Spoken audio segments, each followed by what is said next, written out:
Do not distress yourself, my friend, said Pyro.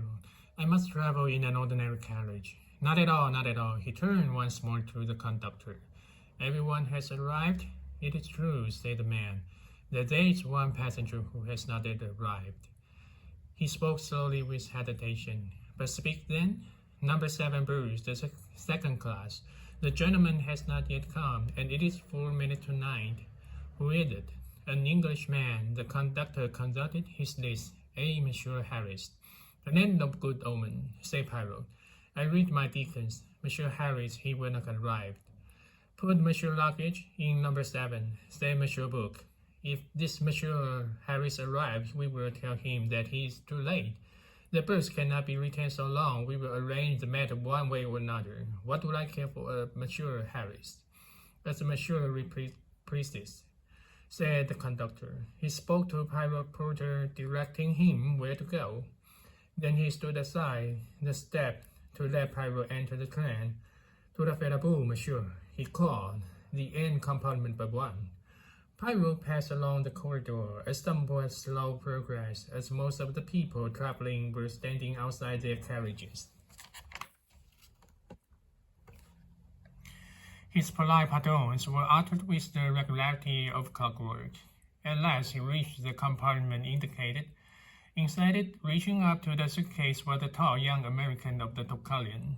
He frowned as Pyro entered. Excuse me, he said. I think you've made a mistake. Then the barrier city in French.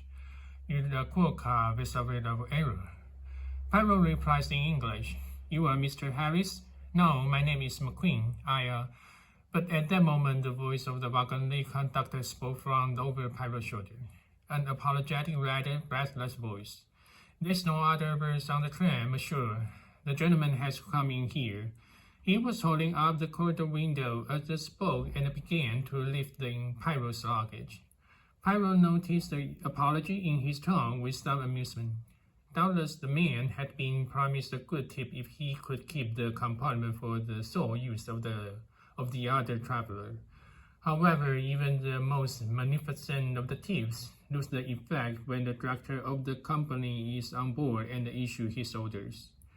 The conductor emerged from the compartment, having thrown the suitcase up onto the racks.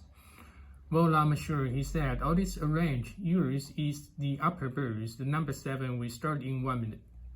He hurried off down the corridor. Pyro re-entered the compartment. A phenomenon I have seldom seen, he said cheerfully. A wagon conductor himself put up the luggage. It is unheard of.